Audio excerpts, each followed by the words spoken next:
Just wanted to make a quick how-to video on changing the air filter. There's a 2011 X5, it's a 35D, the diesel, turbo diesel.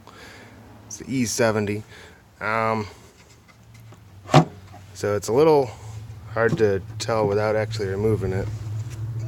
Well, you just take the cover off, you just pull that up. With this, there's 5 clips. 1, 2, 3, 4.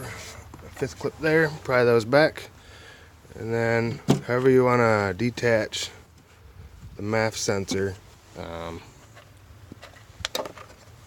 remove the 2 screws holding it to here. The other way would be from unscrewing this and then kind of pulling this back and carrying the MAF sensor up with this.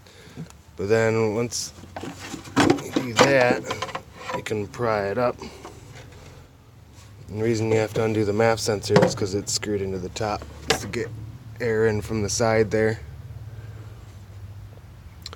So that's pretty much it.